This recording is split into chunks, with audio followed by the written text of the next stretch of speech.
Rani menghela napas panjang. Debu-debu tipis beterbangan dari tumpukan berkas yang berserakan di meja lusuh di hadapannya. Jantungnya berdebar, bukan karena lelah, tapi karena rasa putus asa yang kian menggerogoti jiwanya. 5 tahun terakhir, hidupnya adalah sebuah roller coaster emosi yang tak pernah berhenti. Setelah suaminya meninggal dalam kecelakaan kerja, Rani harus berjuang sendirian membesarkan Ardi, putra semata wayangnya yang baru berusia 3 tahun saat itu. Kini, Ardi berusia 8 tahun. Wajahnya yang pucat dan tubuhnya yang kurus semakin membuat hati Rani hancur. Dokter mendiagnosis Ardi mengidap sindrom Lesnyahan, penyakit genetik langka yang menyerang sistem saraf dan menyebabkan kecacatan permanen, termasuk gerakan tak terkendali dan kecenderungan untuk melukai diri sendiri. Biaya pengobatan yang luar biasa mahal, terapi fisik, dan obat-obatan yang harus dibeli setiap bulan, membuat tabungan Rani terkuras habis. Setelah dipecat dari pekerjaannya sebagai karyawan administrasi karena sering mengambil cuti untuk menemani Ardi ke rumah sakit, Rani merasa dunianya runtuh. Pintu-pintu rezeki seolah tertutup rapat. Ia sudah mencoba melamar ke berbagai perusahaan, tetapi tidak ada yang mau menerima seorang ibu tunggal dengan beban seberat itu. "Mama, Ardi mau es krim." Suara lirih Ardi yang terbaring lemah di ranjang bambu di pojok ruangan membuat Rani tersentak dari lamunannya. Air mata Rani menetes. Jangankan es krim, untuk makan sehari-hari saja ia kini harus berhemat mati-matian. "Iya sayang, nanti ya, kalau mama sudah dapat uang." Ardi mengangguk lemah. Matanya yang sayu menatap Rani dengan penuh kepercayaan. Tatapan itulah yang menjadi sumber kekuatan Rani, satu-satunya alasan mengapa ia tidak menyerah. Rani meraih ponsel lamanya, membuka kembali pesan dari sebuah nomor tak dikenal yang masuk seminggu yang lalu. Ada tawaran pekerjaan sebagai asisten rumah tangga di rumah mewah. Gaji tinggi, lokasi terpencil, tapi transportasi ditanggung. Tertarik? Hubungi Pak Syakir. Pada awalnya, Rani mengabaikan pesan itu. Ia tidak pernah mau bekerja sebagai asisten rumah tangga. Harga dirinya terasa begitu mahal. Namun, kondisi Ardi yang memburuk membuatnya tak punya pilihan lain. Sambil berdoa dalam hati, Rani menekan nomor yang tertera. "Halo." Suara bariton yang berat menyambutnya di ujung sana. "Halo, saya Rani. Saya ingin bertanya tentang lowongan pekerjaan asisten rumah tangga." "Oh, saudari Rani. Saya Pak Syakir. Syukurlah Anda menghubungi saya. Apakah Anda bisa datang besok pagi? Lokasi saya di daerah perbukitan, tapi saya akan kirimkan mobil untuk menjemput Anda." Meskipun merasa aneh, Rani setuju. Ia tidak punya pilihan lain. Setelah menutup telepon, ia memandangi wajah damai Ardi yang sudah terlelap. Ia tahu, ia melakukan ini demi Ardi. Keesokan paginya, tepat pukul 7, sebuah mobil sedan hitam mewah berhenti di depan rumah kontrakan Rani yang sempit. Sopirnya keluar dan membukakan pintu untuk Rani dan Ardi. Awalnya Rani ragu. Mobil ini jauh lebih mewah dari yang pernah ia bayangkan. Tetapi, demi Ardi, ia memantapkan langkahnya. Selama perjalanan, Rani hanya diam, menatap pemandangan dari balik jendela mobil yang gelap. Semakin jauh perjalanan, jalanan semakin sepi dan menanjak. Pepohonan besar menjulang di sepanjang jalan, menciptakan suasana yang teduh sekaligus mencekam. Ia merasa ada sesuatu yang tidak beres. Lokasi yang dijanjikan Pak Syakir sangat jauh dari kota, dan rasanya terlalu terpencil untuk sebuah rumah mewah. Setelah 2 jam perjalanan, mobil itu akhirnya berhenti di depan sebuah gerbang besi hitam yang sangat besar. Di baliknya, terlihat sebuah rumah tua bergaya Eropa klasik yang megah, namun tampak kuno dan suram. Dinding-dindingnya ditumbuhi lumut dan akar-akar pohon besar, dan beberapa jendela kacanya pecah. Rani merasa merinding. "Kita sudah sampai, Nyonya," kata sopir itu. Rani menelan ludah. Ia memeluk Ardi yang masih terlelap. "Terima kasih," bisiknya. Ia melangkah keluar dari mobil, merasa seperti masuk ke dalam sebuah film horor. Pintu gerbang terbuka dengan sendirinya, tanpa ada seorang pun yang terlihat. Angin berembus, membawa suara-suara aneh seperti bisikan yang samar. Ia memantapkan hati, melangkah masuk ke dalam pekarangan. Seorang pria parubaya yang ramah, dengan jenggot rapi dan wajah yang teduh, menyambutnya di teras. "Selamat datang, Saudari Rani. Saya Syakir." "Pak Syakir," balas Rani. "Maaf, apa ini benar rumah Pak Syakir?" "Iya, Saudari Rani. Rumah saya memang sudah tua. Silakan masuk. Saya akan jelaskan pekerjaan Anda." Rani melangkah masuk ke dalam rumah. Interiornya luar biasa megah, namun terasa dingin dan sepi. Tidak ada suara, tidak ada barang-barang pribadi. Rumah ini terasa seperti museum, bukan tempat tinggal. Perasaan aneh itu semakin kuat. Pekerjaan Anda adalah membersihkan rumah ini, merawat taman, dan memasak. Gaji Anda 10 juta per bulan. Bagaimana? Setuju? Mata Rani terbelalak. Gaji 10 juta? Itu jumlah yang sangat besar. Namun, perasaan ganjilnya tak hilang. "Maaf, Pak. Saya ingin bertanya. Apakah ada orang lain di sini? Dan kenapa rumah ini terasa begitu sepi?" Pak Syakir tersenyum misterius. "Nanti Anda juga akan tahu. Untuk saat ini, jangan khawatir. Tugas Anda hanya bekerja, dan saya jamin, kebutuhan Anda dan putra Anda akan terpenuhi." Rani hanya bisa mengangguk. Hatinya bertanya-tanya, tetapi ia tak punya pilihan lain. Demi Ardi, ia akan melakukan apapun. Ia akan mengambil risiko.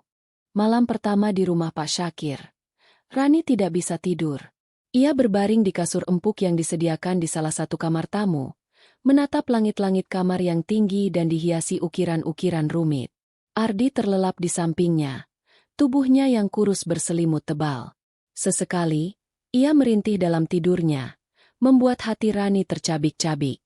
Suara-suara aneh mulai terdengar. Dentuman pelan dari lantai atas, suara langkah kaki yang menyeret, dan bisikan-bisikan samar yang seolah datang dari balik dinding. Rani mencoba menenangkan diri. Ia meyakinkan dirinya bahwa itu hanya suara angin atau hewan yang berada di luar rumah. Namun, bisikan itu semakin jelas, seolah ada yang sedang membicarakan dirinya. Siapa dia? Manusia? Kenapa dia ada di sini? Rani menutup telinganya. Ia tidak tahan lagi. Ia mencoba membangunkan Ardi, tetapi anak itu tertidur sangat pulas. Rani mengambil senter, dan dengan gemetar ia melangkah keluar dari kamar. Lorong yang gelap terasa sangat panjang dan menyeramkan. Ia berjalan pelan, mengikuti arah suara itu.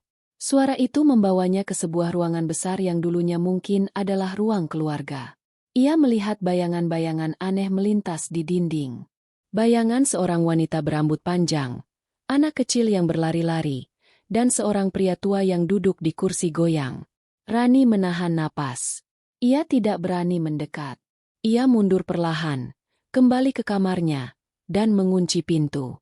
Pagi harinya, Rani terbangun dengan tubuh yang sangat lelah. Ia melihat wajah Ardi yang pucat. Anak itu demam. Rani panik.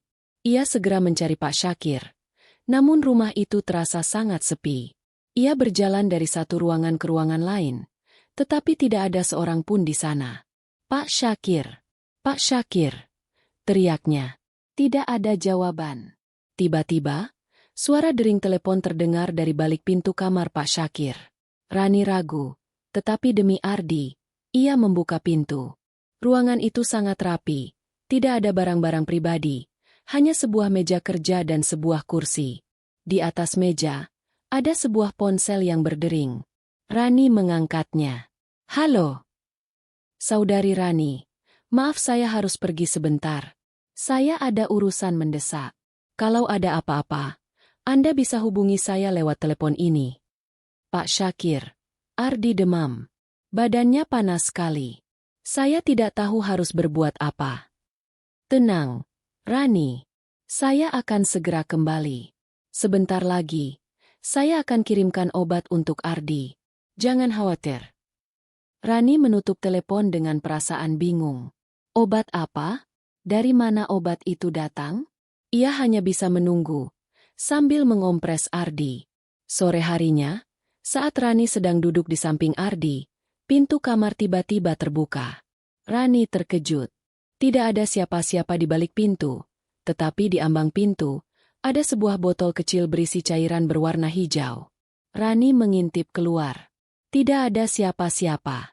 Ia mengambil botol itu dan membacanya. Tidak ada label, tidak ada nama. Botol itu terasa dingin saat disentuh. Rani ragu. Apakah ia harus memberikan obat ini kepada Ardi?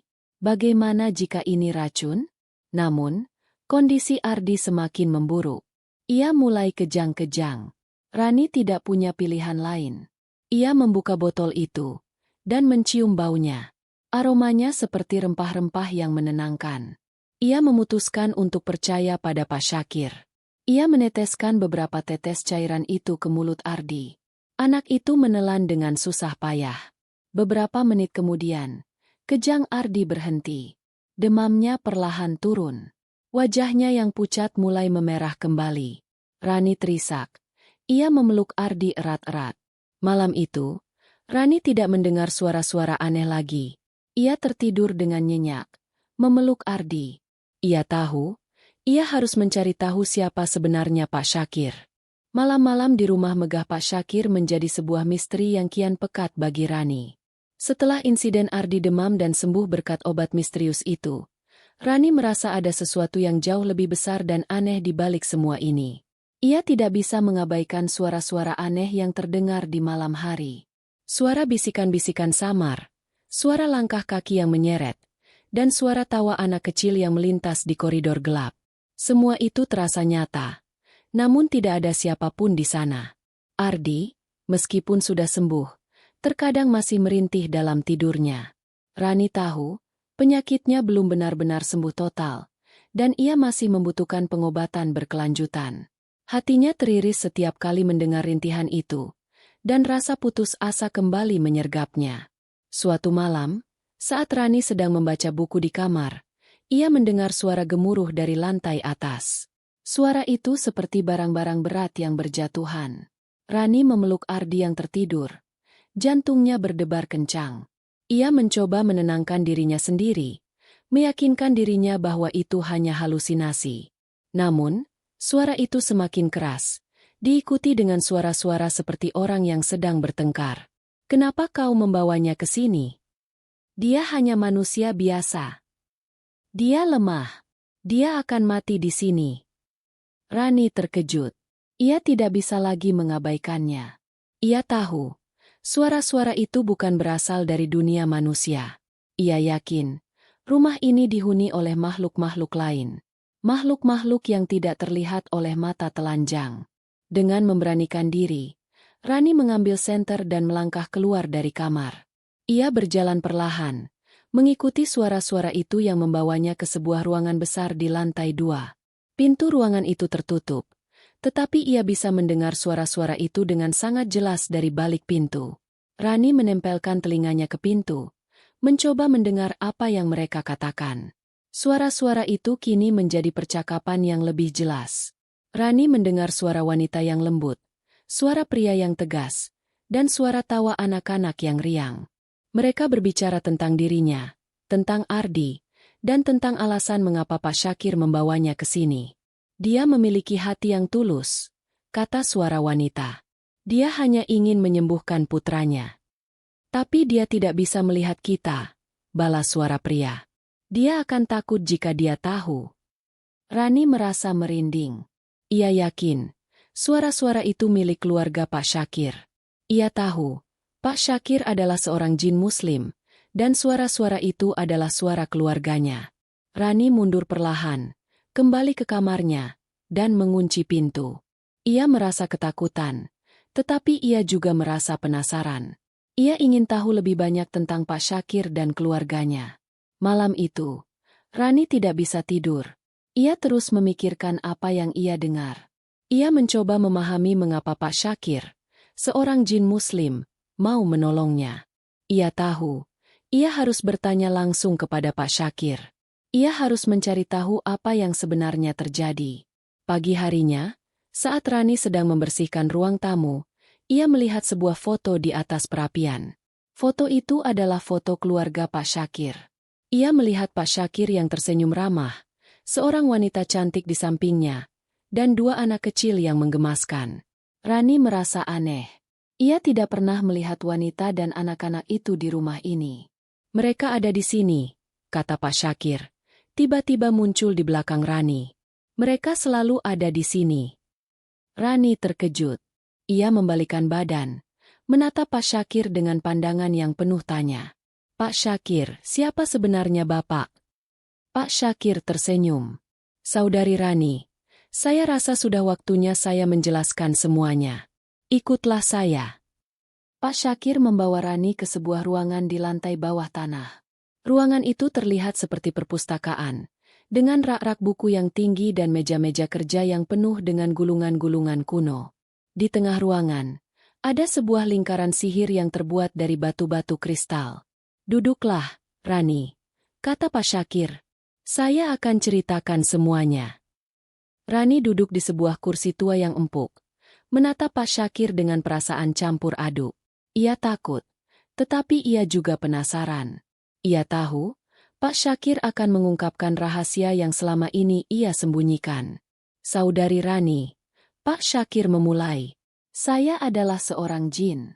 Tepatnya, jin Muslim. Jantung Rani berdegup kencang. Ia sudah menduganya, tetapi mendengarnya langsung dari mulut Pak Syakir membuatnya merasa syok. Ia tidak bisa berkata-kata, hanya menatap Pak Syakir dengan pandangan yang kosong. Saya tahu Anda takut, kata Pak Syakir. Tapi saya dan keluarga saya tidak akan menyakiti Anda. Kami adalah jin yang beriman kepada Allah.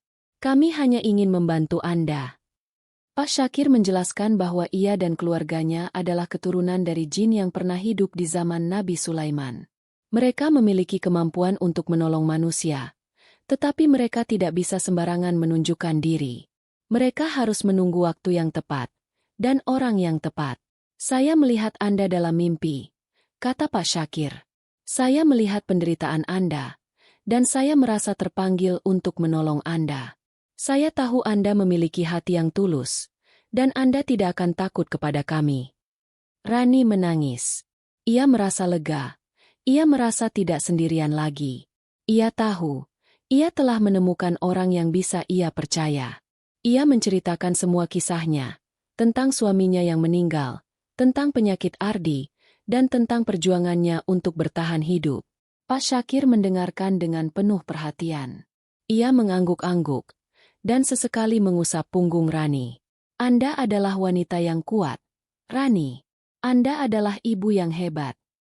Rani menunduk. Tapi saya tidak bisa berbuat apa-apa. Saya tidak punya uang. Saya tidak punya siapa-siapa. Anda punya kami, Rani, kata Pak Syakir. Anda punya saya dan keluarga saya. Pak Syakir memanggil keluarganya.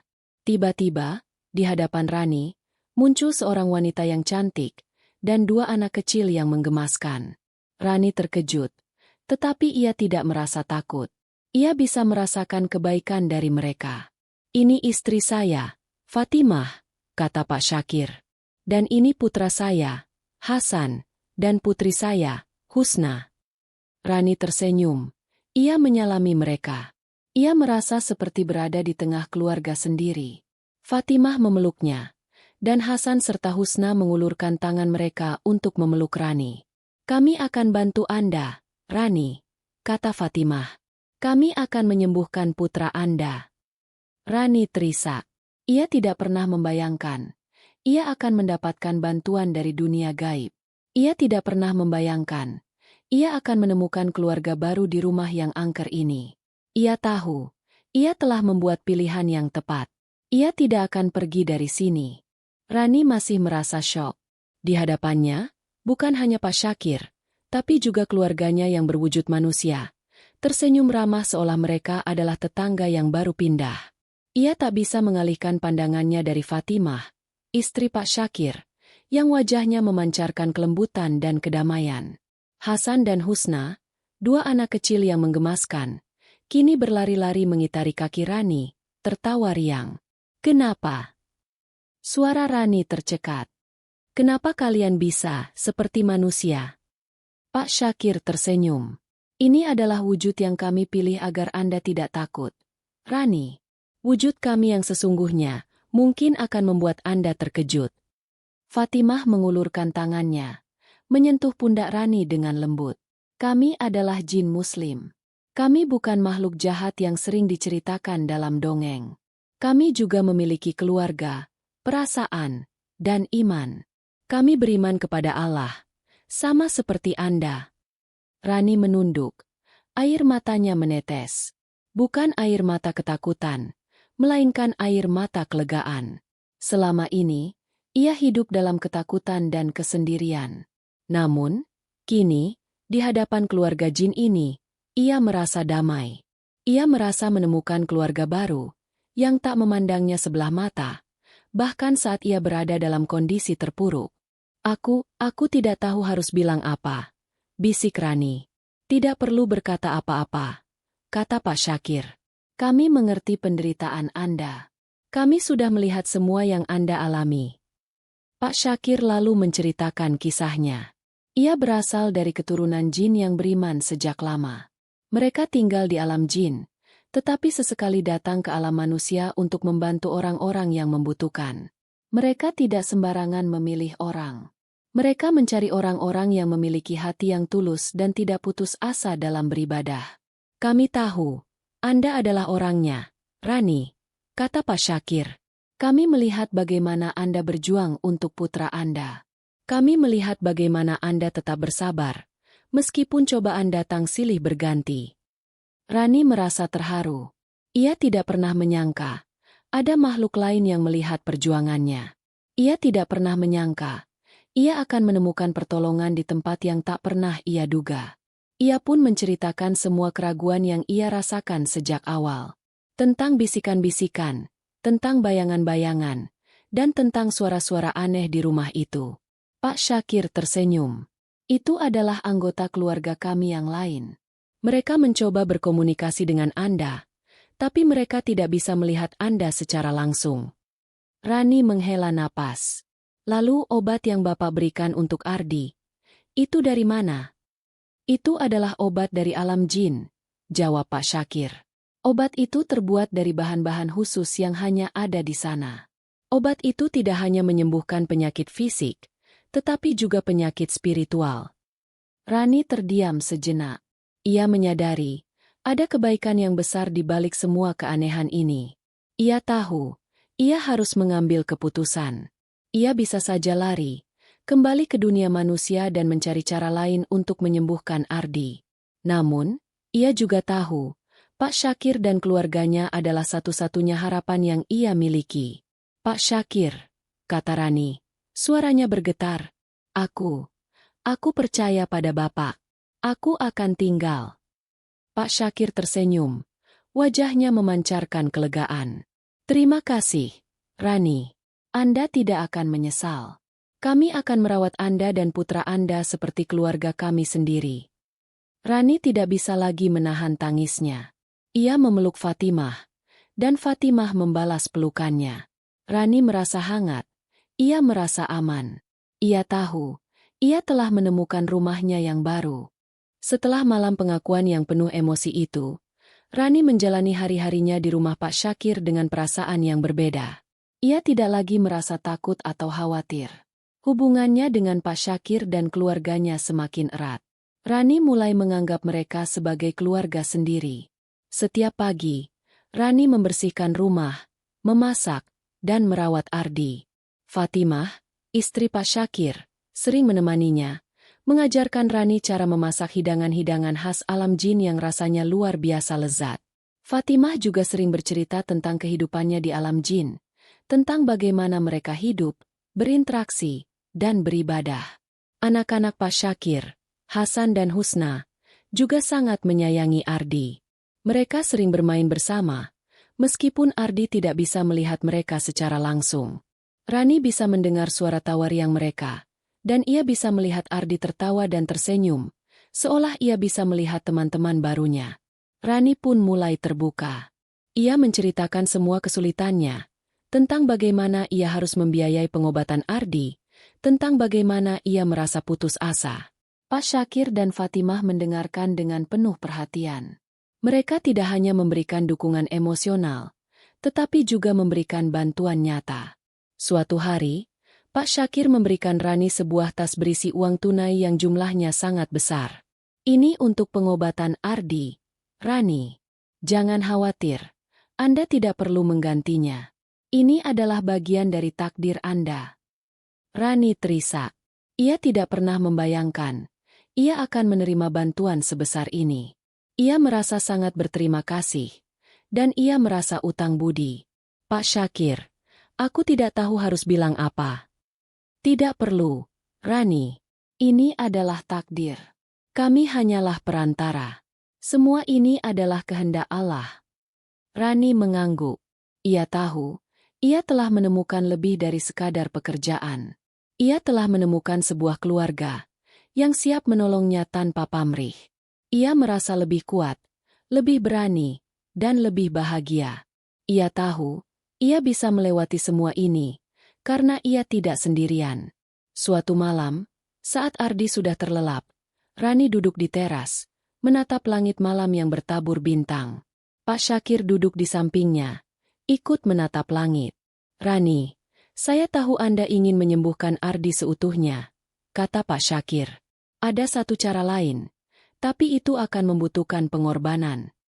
Rani menoleh, menatap Pak Syakir dengan pandangan yang penuh tanya. Cara apa, Pak? Obat yang saya berikan kepada Ardi hanyalah pengobatan sementara. Untuk menyembuhkannya seutuhnya, kita harus membawa Ardi ke alam jin. Di sana, ada sebuah mata air suci yang bisa menyembuhkan segala penyakit. Namun, untuk bisa ke sana, Anda harus melewati sebuah ujian. Ujian keimanan. Jantung Rani berdebar kencang. Ia tidak tahu ujian apa yang harus ia lewati. Namun, demi Ardi, ia akan melakukan apapun.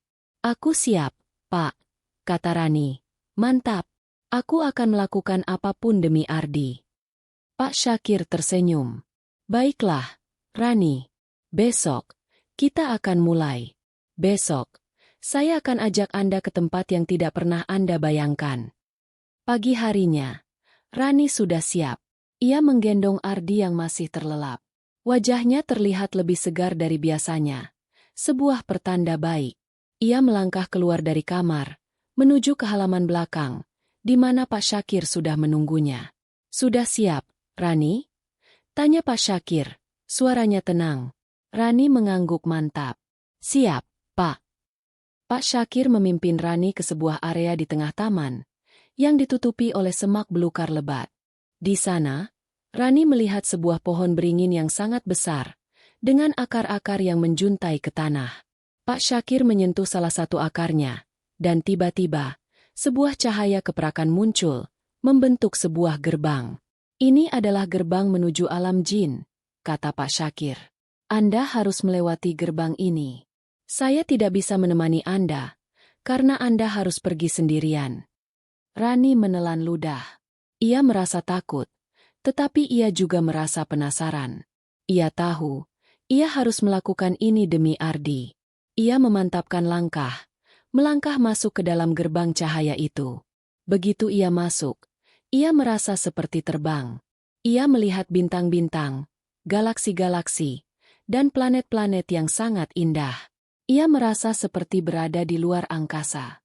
Ia juga melihat makhluk-makhluk aneh yang berterbangan, dengan sayap-sayap yang berkilauan. Mereka terlihat seperti malaikat, tetapi mereka juga terlihat seperti jin. Tiba-tiba, ia merasa mendarat di sebuah tempat yang sangat indah. Langitnya berwarna biru keemasan, dengan awan-awan yang terlihat seperti gula-gula. Di sekelilingnya, ada pohon-pohon yang mengeluarkan cahaya, dan bunga-bunga yang mengeluarkan aroma yang sangat harum. Selamat datang, wahai manusia yang berhati tulus. Suara lembut menyambutnya. Rani mencari-cari sumber suara itu. Ia melihat seorang wanita yang wajahnya bersinar, dengan pakaian yang terbuat dari sutra emas. Di sampingnya, ada seorang pria yang gagah, dengan pakaian yang terbuat dari perak. Mereka terlihat seperti raja dan ratu. Siapa Anda? Tanya Rani, merasa kagum. Kami adalah penjaga mata air suci, kata wanita itu. Kami telah menunggu kedatangan Anda. Kami tahu, Anda memiliki hati yang tulus, dan Anda datang ke sini untuk menyembuhkan putra Anda. Rani menceritakan semua kisahnya, tentang penyakit Ardi, dan tentang perjuangannya untuk menyembuhkan Ardi. Wanita itu mendengarkan dengan penuh perhatian. Ia mengangguk-angguk, dan sesekali mengusap air mata Rani. Penyakit putra Anda bukan berasal dari dunia manusia, kata wanita itu. Penyakit itu adalah akibat dari ulah jin jahat yang dendam kepada leluhur Anda. Mereka mengirimkan penyakit itu untuk membuat Anda dan keturunan Anda menderita. Rani terkejut. Ia tidak pernah menyangka. Penyakit Ardi adalah akibat dari ulah jin jahat. Ia merasa marah, tetapi ia juga merasa lega. Ia tahu, ia telah menemukan jawaban yang selama ini ia cari. Bagaimana cara menyembuhkannya? Tanya Rani. Apakah mata air suci itu bisa menyembuhkan penyakit ini? Ya, kata wanita itu. Mata air suci itu bisa menyembuhkan penyakit apapun. Tapi, untuk bisa ke sana, Anda harus melewati sebuah ujian. Ujian keimanan. Aku siap, kata Rani. Aku akan melakukan apapun. Baiklah, kata wanita itu. Ikutlah kami. Mereka membawa Rani ke sebuah tempat yang sangat indah, dengan mata air yang mengalir dari sebuah gua. Airnya terlihat jernih, dan di sekelilingnya, ada bunga-bunga yang mekar. Rani merasa damai. Ia tahu, ia telah menemukan obat untuk Ardi. Rani memandangi mata air suci yang berkilauan. Airnya memancarkan cahaya keemasan yang menenangkan hati. Pemandangan di sekitarnya begitu luar biasa, seolah ia berada dalam sebuah lukisan. Di sana ada pepohonan yang daunnya terbuat dari kristal, bunga-bunga yang mengeluarkan melodi, dan kupu-kupu yang sayapnya bertabur serbuk emas. Ia merasa seolah semua penderitaan dan kesedihan yang ia rasakan selama ini menguap begitu saja. Mata air ini adalah sumber kehidupan di alam kami. Jelas wanita yang wajahnya bersinar, yang memperkenalkan diri sebagai Ratu Safia. Airnya bukan hanya menyembuhkan raga, tetapi juga jiwa. Tapi sebelum Anda boleh mengambil airnya, Anda harus melewati ujian keimanan. Rani menelan ludah. Jantungnya berdebar kencang. Ujian apa, Ratu Safia?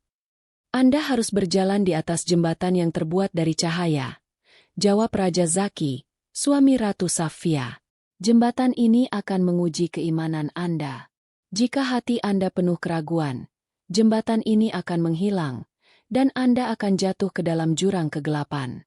Jika hati Anda tulus dan penuh keyakinan, jembatan ini akan kokoh, dan Anda akan berhasil. Rani memandangi jembatan yang terbuat dari cahaya di hadapannya. Jembatan itu melayang di atas jurang yang gelap dan dalam. Ia merasa takut, tetapi ia juga merasa yakin. Ia tahu, ia harus melakukan ini demi Ardi. Ia memejamkan mata, menghela napas panjang, dan mulai berjalan. Langkah pertama terasa gemetar. Rani bisa merasakan jantungnya berdetak kencang, dan ia bisa mendengar suara-suara bisikan yang mencoba menggodanya. Kau tidak akan berhasil, Rani. Putramu akan mati. Kau sudah gila. Pulanglah. Jangan mengambil risiko ini. Rani mencoba mengabaikan bisikan-bisikan itu. Ia terus melangkah. Matanya tertuju pada cahaya di ujung jembatan. Ia tidak melihat ke bawah. Ia tidak melihat ke samping. Ia hanya fokus pada tujuannya. Ya Allah, hamba mohon, kuatkanlah hamba.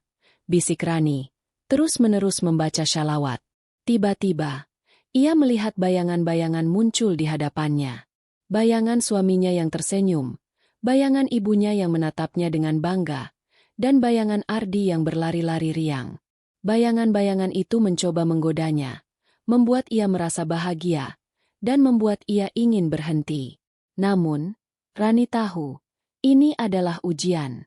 Ia tahu, ia tidak boleh tergoda. Ia terus melangkah, dan ia terus membaca syalawat. Ia tahu, ia tidak boleh menyerah. Setelah berjalan selama beberapa menit, ia akhirnya sampai di ujung jembatan. Jembatan itu tiba-tiba menghilang, Dan ia berada di hadapan Raja Zaki dan Ratu Safia. "Selamat, Rani," kata Ratu Safia, tersenyum bangga. "Anda telah berhasil melewati ujian. Hati Anda penuh dengan keimanan dan ketulusan. Anda layak mendapatkan air dari mata air suci ini." Rani terharu. Ia tidak bisa berkata-kata, hanya menunduk dan bersyukur.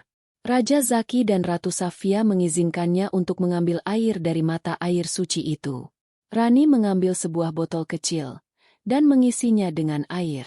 Air itu terasa dingin dan menyegarkan saat ia menyentuhnya.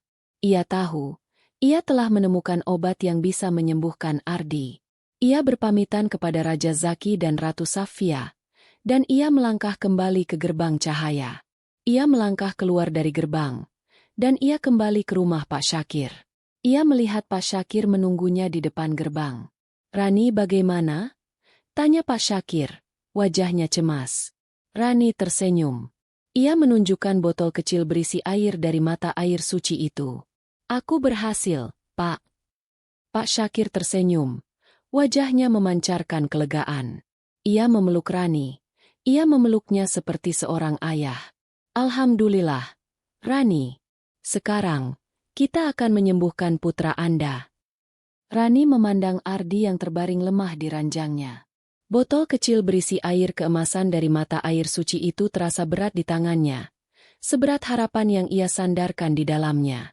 Wajah Ardi pucat pasi, tubuhnya kembali demam, dan keringat dingin membasahi dahinya. Kondisinya jauh lebih buruk dari biasanya. Rani panik, tetapi ia berusaha menenangkan dirinya. Ia tahu, penyakit Ardi harus segera disembuhkan. Pak Syakir berdiri di sampingnya. Wajahnya menunjukkan ketenangan yang luar biasa. "Rani, Anda harus percaya. Air ini tidak akan menyakitinya. Justru sebaliknya, air ini akan mengusir semua penyakit dan kekuatan jahat yang ada di dalam tubuhnya." Rani mengangguk, meyakinkan dirinya sendiri. Ia membuka tutup botol itu, dan aroma harum rempah-rempah yang menenangkan langsung memenuhi ruangan. Ia meneteskan beberapa tetes air itu ke mulut Ardi. Anak itu menelan dengan susah payah. Matanya yang sayu menatap Rani seolah bertanya, "Apa ini, Mama?" Tak lama setelah Ardi menelan air itu, tubuhnya mulai kejang-kejang. Rani berteriak panik, memeluk Ardi erat-erat. Ia ingin menangis, ia ingin berteriak, ia ingin menyerah. Namun, ia melihat Pak Syakir tersenyum. "Tenang, Rani. Ini adalah bagian dari proses. Penyakit itu sedang keluar dari tubuhnya." Rani menahan napas. Ia melihat Ardi batuk-batuk, dan tiba-tiba, Ardi memuntahkan sesuatu yang menjijikkan. Cairan hitam, kental, dan berbau busuk. Rani merasa mual, tetapi ia memegangi Ardi erat-erat. Setelah Ardi selesai muntah, kejangnya berhenti. Tubuhnya yang tadinya panas kini terasa dingin, dan keringatnya mengering. Wajahnya yang tadinya pucat, kini kembali merona. Matanya yang sayu kini kembali bersinar. Ardi membuka matanya, menatap Rani dengan senyum cerah. "Mama, Ardi sudah sembuh," bisik Ardi, suaranya lemah. Air mata Rani menetes, air mata kebahagiaan.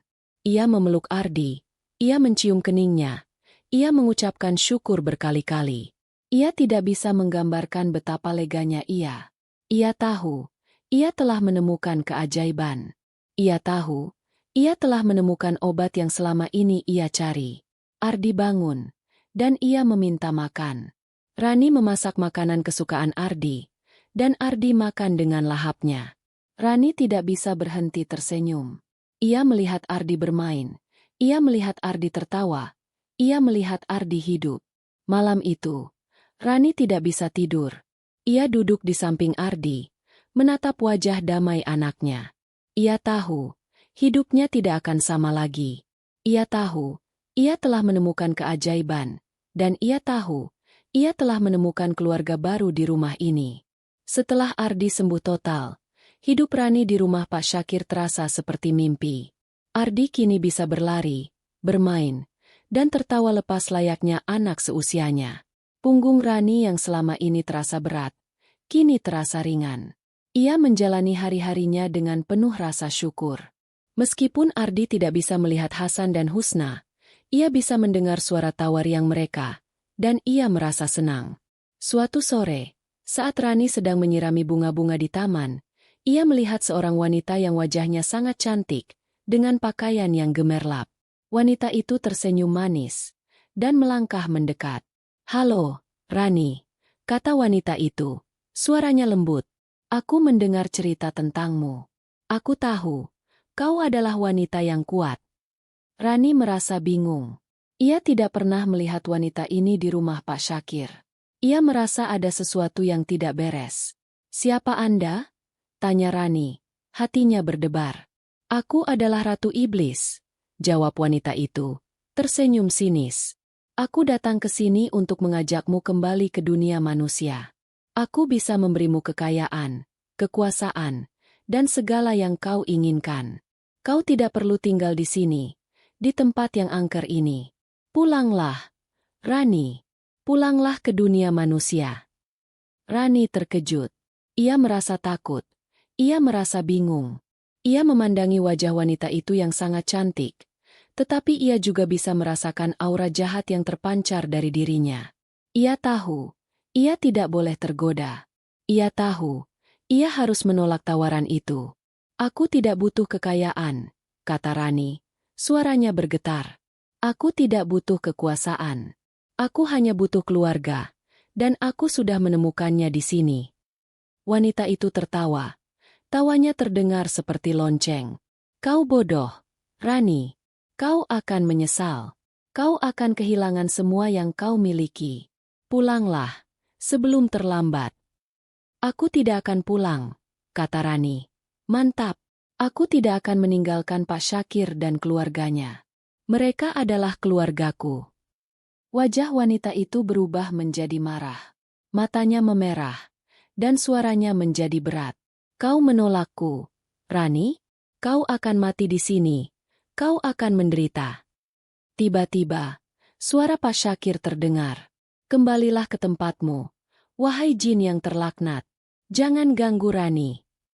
Wanita itu menoleh, menatap Pak Syakir dengan pandangan penuh dendam.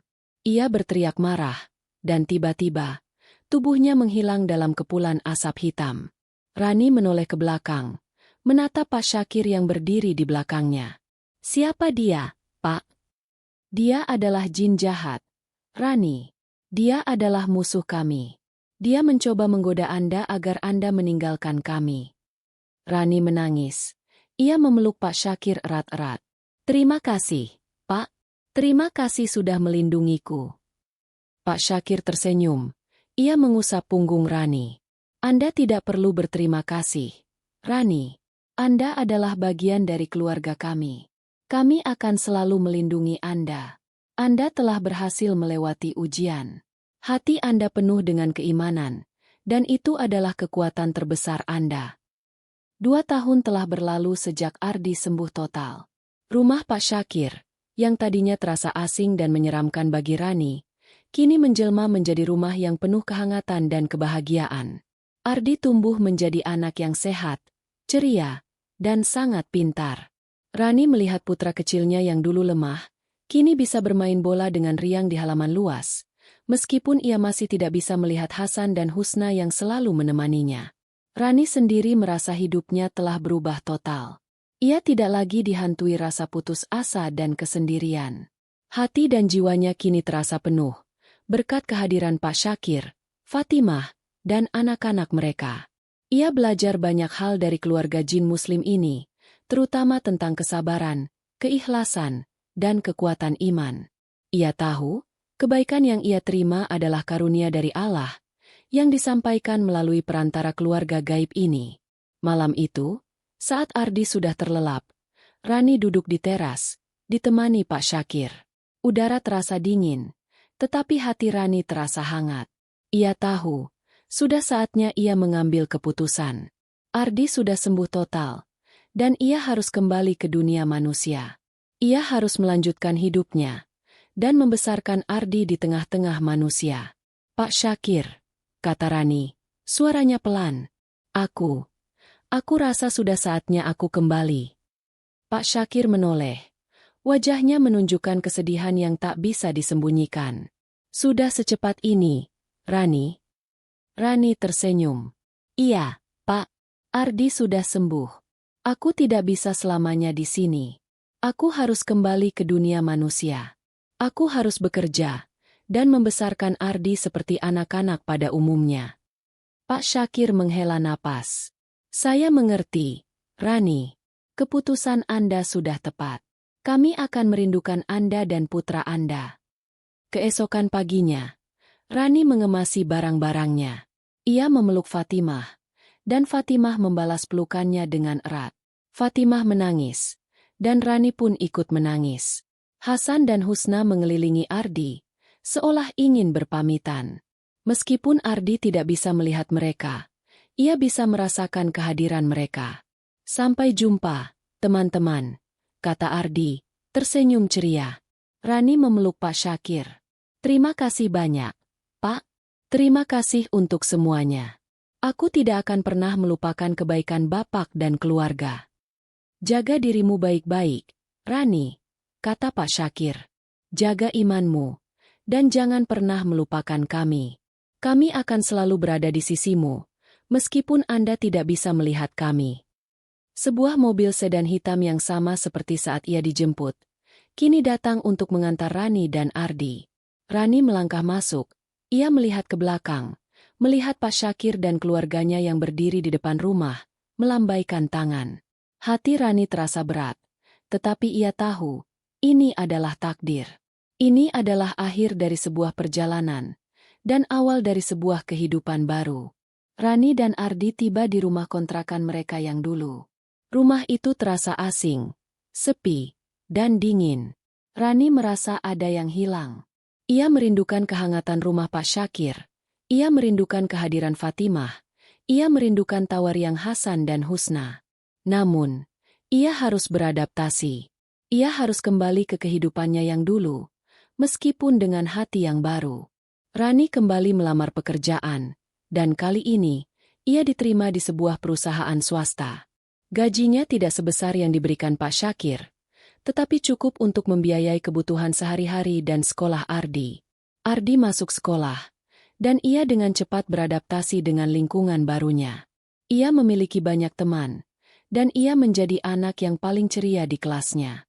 Suatu hari, Rani bertemu dengan teman lamanya, Lia. Lia terkejut melihat perubahan pada Rani. Rani yang dulu terlihat kurus, pucat, dan murung, kini terlihat sehat, ceria, dan bercahaya. Lia juga melihat Ardi yang sekarang tumbuh sehat dan aktif. Rani, apa yang terjadi? Tanya Lia. Kau terlihat sangat bahagia. Rani tersenyum. Lia, aku punya cerita yang luar biasa. Aku rasa kau tidak akan percaya. Rani menceritakan semua kisahnya, tentang Pak Syakir, tentang keluarga jin muslimnya, tentang obat dari mata air suci, dan tentang Ardi yang sembuh. Lia mendengarkan dengan mata terbelalak. Ia tidak percaya. Ia tertawa, dan ia menganggap Rani sedang bercanda. Rani, kau berhayal, kata Lia. Jin tidak ada. Kau pasti hanya bermimpi. Rani tidak marah. Ia tahu, tidak semua orang bisa percaya. Tidak apa-apa. Lia, kau tidak harus percaya. Yang penting, aku sudah menceritakannya. Dan yang paling penting, Ardi sudah sembuh. Meskipun Lia tidak percaya, ia bisa melihat bahwa Rani tidak berbohong. Ia bisa melihat pancaran kebahagiaan yang tulus dari mata Rani. Lia tahu, ada sesuatu yang ajaib yang terjadi pada Rani. Rani menjalani hari-harinya dengan penuh rasa syukur. Ia tidak pernah melupakan kebaikan Pak Syakir dan keluarganya. Setiap malam, sebelum tidur, ia selalu berdoa, ia selalu mengucapkan syukur. Ia tahu, ia tidak sendirian. Ia tahu, Pak Syakir akan selalu berada di sisinya. Meskipun terpisah oleh dimensi yang berbeda, ikatan antara Rani dan keluarga jin itu tidak akan pernah putus. Kisah mereka adalah bukti bahwa kebaikan bisa datang dari mana saja, dan bahwa keajaiban bisa datang dari dunia yang tidak terlihat. Rani tahu, Hidupnya kini tidak akan sama lagi. Ia adalah Rani, seorang ibu tunggal, yang pernah bekerja di rumah jin muslim, dan menemukan keajaiban dalam hidupnya.